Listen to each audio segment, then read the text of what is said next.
Max, wir haben ein Problem. Das ist mir soweit bekannt. Erzähl mir lieber mal was Neues. Es gibt leider nichts Neues zu erzählen. Da draußen ist keine Menschenseele, weißt du, was ich meine?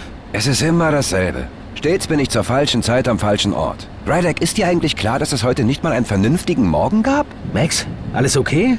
Oder muss ich mir Gedanken machen? Du stimmst mir doch zu, dass es heute keinen Morgen gab, oder? Also wissen wir, dass es heute keinen Morgen gab. Brian weiß bestimmt, dass wir das wissen, aber wir tun so, als ob wir es nicht wissen. Und Brian tut so, als ob er glaubt, dass er es nicht weiß. Aber Brian weiß, dass wir das wissen. Also wissen es alle, bis auf sie, die Frau hier. Dafür könnte ich sie beneiden. Ich muss mir Gedanken machen. Gibt's eigentlich was Neues vom Codeklopfer? Keine Ahnung, aber ich werde ihm gleich mal ein Gespräch ans Bein nageln. Ich will gar nicht wissen, was die IT-Sender-Frikadelle wieder so von sich gibt.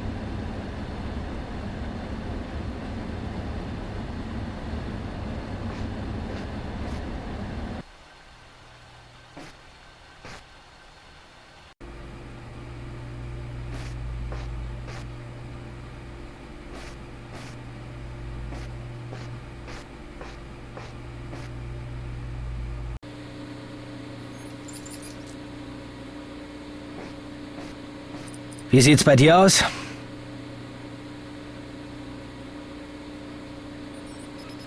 Rydick, ich bin am Ende. Dann behalt's für dich, wenn du nicht willst, dass Max dir den Rest gibt. Ich habe für all das hier keine Erklärung. Na wunderbar. Kann ich dir irgendwie behilflich sein? Ja, da wäre was. Du könntest mir was besorgen. Ja, und? Was soll ich dir holen? Ein bissfesten Adventskranz oder was? Brian, du solltest unbedingt an deiner Kommunikation arbeiten. Du musst mir schon sagen, was ich dir holen soll. Verstehst du? Okay. Ich brauche einen Laptop. Warum das denn? Du hast doch die große Daddelkiste. Die hat doch nichts abbekommen. Das ist soweit korrekt, aber die Laptop-Festplatte passt da nicht rein, weil die... Stimmt, habe ich vergessen. Was mich an der Stelle noch viel mehr interessiert, woher soll ich denn den Laptop nehmen? Ich selber habe keinen und Max brauche ich nicht zu fragen. Der hat sowas erst recht nicht. Weißt du, was ich meine? Naja, hier gleich um die Ecke gibt's einen Elektronikladen. Die führen auch Laptops. Brian, dir scheint wohl entgangen zu sein, dass hier weit und breit keine Menschenseele ist. Das wird wohl den Kernel-Vertreter ebenfalls betreffen. Wen? Den Computerhändler. Wörter kannst du kennen. Brian, bitte, weiter im Text. Hast du noch eine Idee? Nicht wirklich. Ich meine, was spricht dagegen, uns einen Laptop auszuborgen? Du redest hier von Einbruch. Nee, vergiss es. Das funktioniert nicht, Brian. Es ist aber wahrscheinlich unsere einzige Option. Hallo? E-Mail an den Herrn der Augenringe. Einbruch ist eine Straftat. Ja, und auf eine Straftat folgt eine Strafe. Ich habe keine Lust, in eine Vereinzelungsanlage einzufahren. Die Nummer mit dem 5-Finger-Discount, die kannst du alleine durchziehen. Rydick, außer uns dreien ist keiner hier, auch kein Polizist. 4. Was? Wir sind 4, schon vergessen, die junge Frau? Wegen mir. Also außer uns 4 ist keiner weiter hier. Genau das ist es. Was ist mit der Frau? Wir wissen nichts über sie, wer sie ist, was sie macht, einfach nichts. Im Moment jedenfalls schläft sie tief und fest. Außerdem passt Max auf sie auf und wir wissen, dass Max keine Frau aus den Augen lässt. Ja, und was ist, wenn es einen Schlag tut und alle Leute sind auf einmal wieder da? Was dann? Rydick, wenn man dich so reden hört, könnte man denken, ganz New York ist auf einer Rheuma-Decken-Verkaufsveranstaltung. Ich meine, was macht dich so sicher? Mein Gefühl. Dein Gefühl? War's nicht dein Gefühl, was uns diese ganze Scheiße hier eingebrockt hat? Und als wenn das noch nicht reicht, schickst du mich auch noch ins Verderben aufgrund deiner Gefühlsbewegung? Das ist ja kaum zu glauben. Es ist unsere einzige Chance. Damit du klar siehst, wenn das schief geht, fahre ich nicht alleine ein. Ich nehme mir die Zeit und hol dich ab. Darauf kannst du ruhig wetten. Alles, was du hast.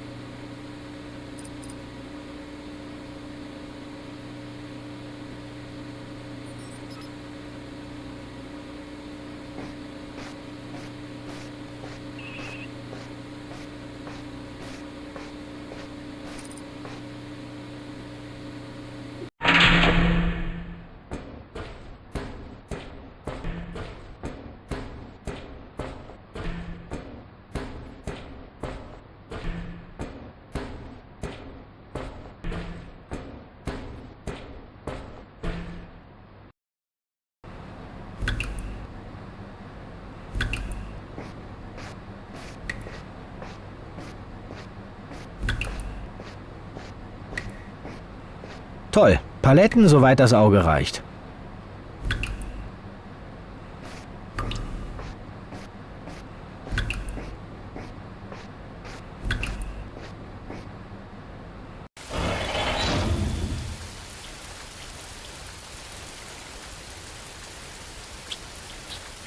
Es ist blau und riecht, und wenn es riecht und dazu noch blau ist, handelt es sich meist um Mülltüten. Jetzt habe ich aber schon mehr dazu gesagt als eigentlich nötig.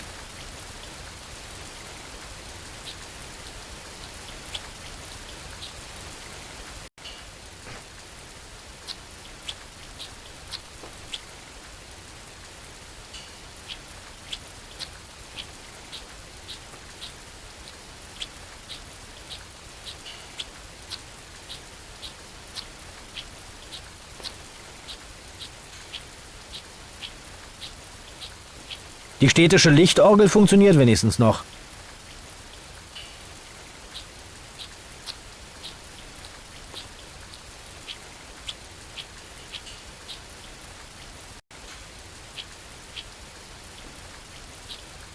Ich bin mir nicht sicher, aber das Ladenschild scheint noch vom Vorgänger zu sein, aber wen interessiert das?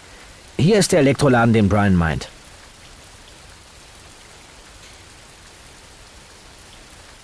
Mal sehen, es könnten handelsübliche Sicherheitsschlösser sein.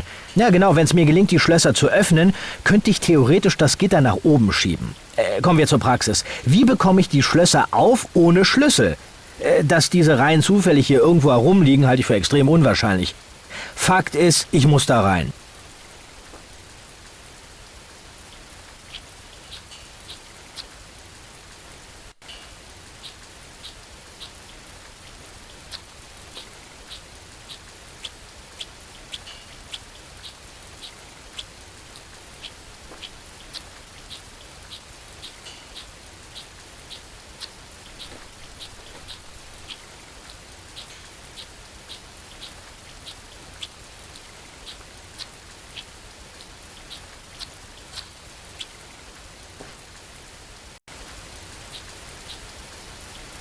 Dies war mal eine technische Errungenschaft. Dies muss aber schon eine Weile her sein. Gut zu erkennen an der tollen Beschichtung, welche auch Rost genannt wird. Aber wenn man Brian fragt, erklärt er dir, dass das Teil noch gut ist.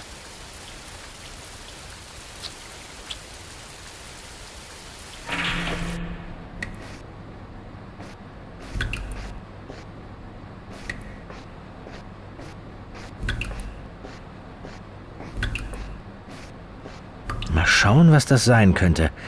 Also ich tippe ja ganz spontan auf eine Holzkiste. Ein Spind. Die Teile haben wir schon oben im Loft stehen. Wahrscheinlich gab es die im Sonderangebot. Ähnlich wie unser Kotschloss. Und Gerümpel gibt's hier auch genug. Alte Sägeblätter, Nägel, Unterlegscheiben. Ja, was sehe ich denn da? Eine Packung Schrauben. Ha, endlich. Nur leider muss ich die vorher irgendwie reindrehen, damit ich sie wieder herausdrehen kann.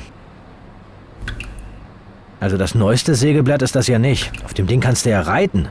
Egal, was soll's. Immer noch besser, als die Schlösser mit dem Messer zu bearbeiten.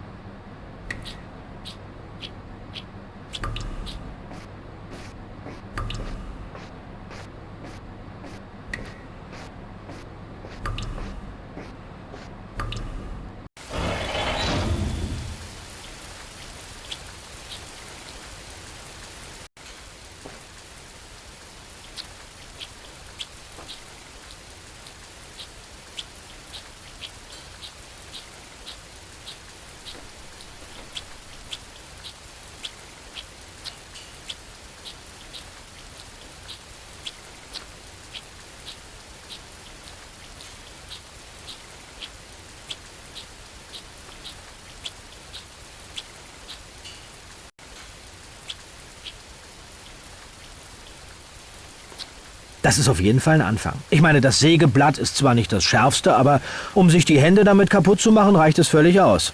Ich brauche irgendwas, um meine Hände zu schützen.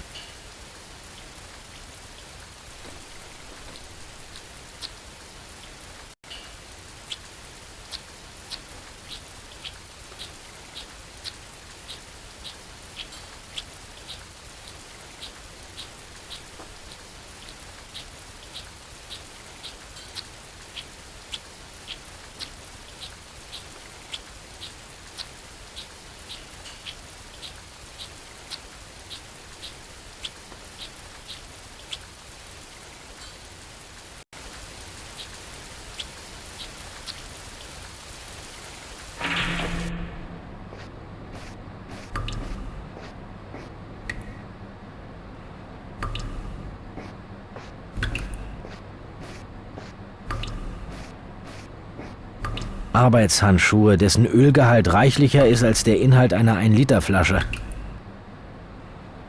Das glaube ich jetzt nicht. Diese versifften Dinger soll ich anziehen? Kann ich nicht irgendwas anderes nehmen?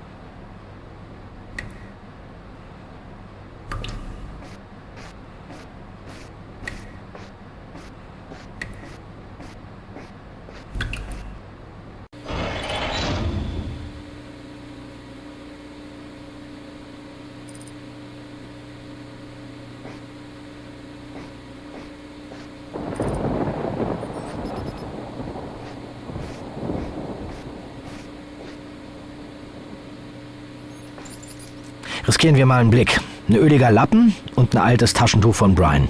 Konsistenz ähnlich.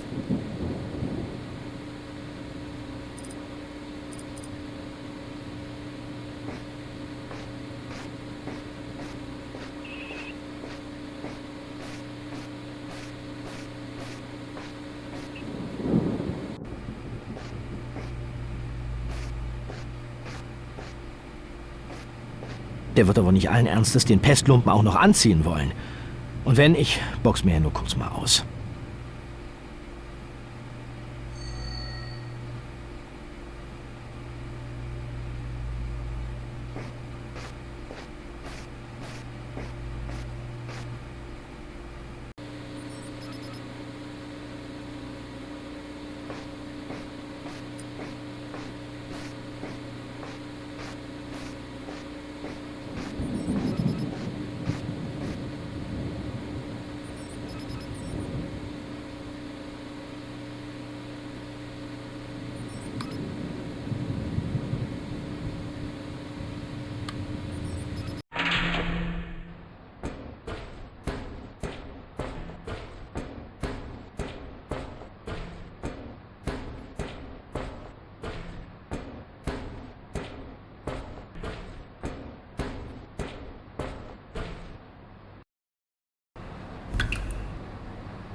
Ja, das kann jetzt eine Weile dauern.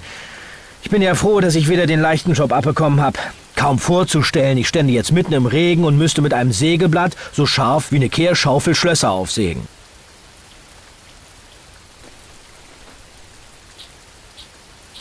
Wer hier keine Meise kriegt, der muss schon eine haben. Ganz klare Sache.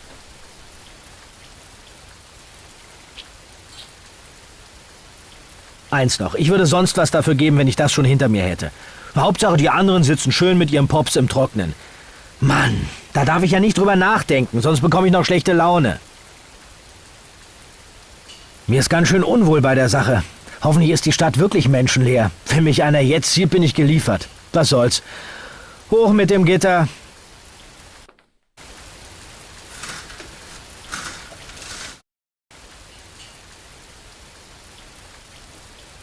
Ich brauche irgendwas zum Werfen. Den Satz habe ich schon öfters gehört, nur im anderen Zusammenhang.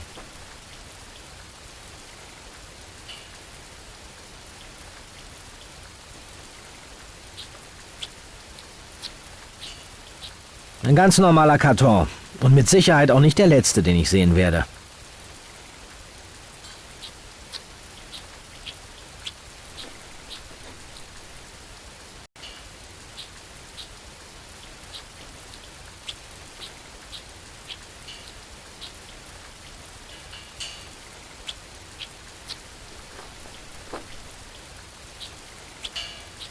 Sieh dir das an, Steine. Ganz normale, in Rot gehaltene Ziegelsteine.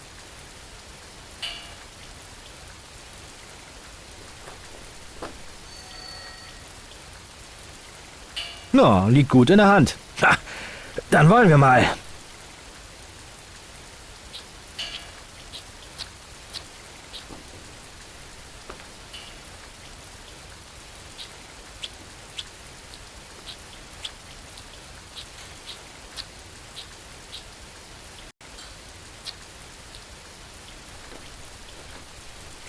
Ein Schaufenster und zum Erstaunen aller auch noch aus Glas.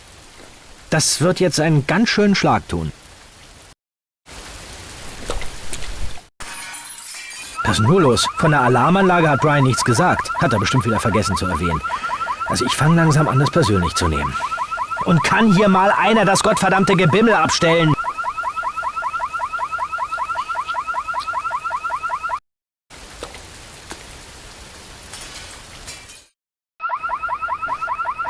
Alter Schwede.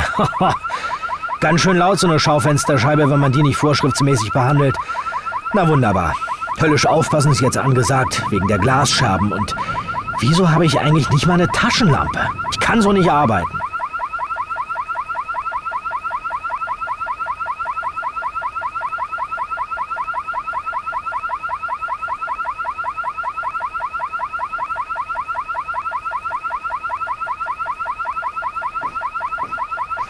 Eigentlich schickt sich das nicht, als Einbrecher Licht anzumachen. Da ich aber nicht einmal eine Taschenlampe habe, bleibt mir wohl nichts anderes übrig. Ich habe keine Lust, hier noch eine Ganzkörper-Bodenvermessung durchzuführen, weil ich in der Dunkelheit nicht sehe, wo ich hintrete. Außerdem borge ich mir ja den Laptop nur mal aus. Also bin ich kein Einbrecher, sondern Ausborger. Wollte das nur noch mal gesagt haben.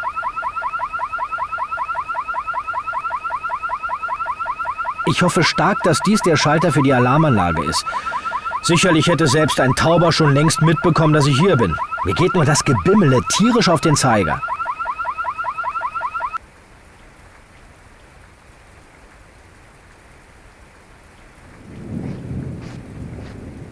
An der Kasse vergreife ich mich jetzt nicht. Irgendwann muss auch mal wieder gut sein. Wenn das so weitergeht, kann ich anschließend eine einwöchige Tagesreise zum nächsten Beichtstuhl machen mit Vollpension.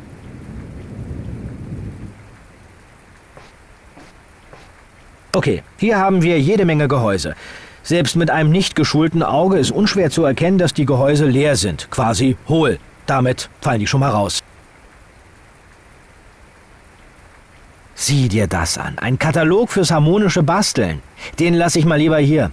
Wenn den Brian sieht, findet er mit Sicherheit wieder irgendwelchen elektronischen Kram, mit dem er uns das Leben noch komplizierter machen kann. Ach, ich bin ja so froh, dass unsere Klospülung auch mit Knopfdruck funktioniert und nicht etwa mit Zuruf oder ähnlichen elektronischen Barrieren. Mein Laptop. Und wie es aussieht, ist das hier auch der einzige. Laptop ist zwar nicht gleich Laptop, aber wie es aussieht, scheint der hier nicht unbedingt von schlechten Eltern zu sein. Und Brian, seine alte Truhe, war auch nicht mehr die jüngste. Man munkelt, sein Vorgängermodell war noch von innen begehbar.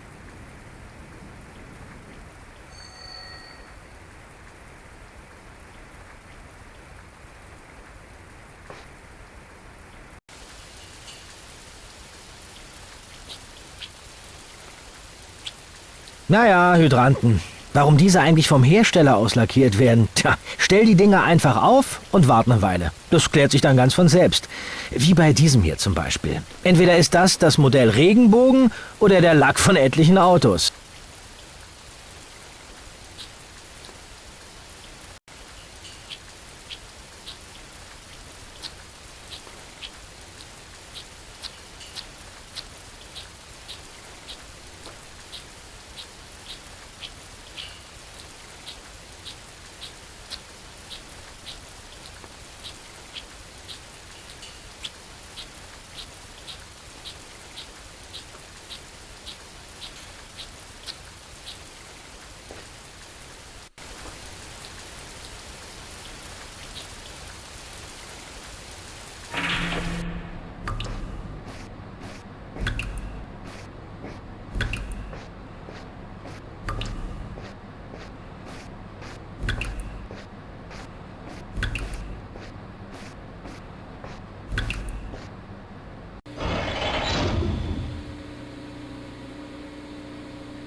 So, Brian, hier ist dein Schleppi. Ich hoffe, du kannst was mit dem Teil anfangen und komme jetzt nicht mit irgendwelchen Sonderwünschen. Prima. Ich werde die Festplatte gleich mal einbauen. Hoffentlich funktioniert sie noch. Ich will davon nichts wissen, Brian.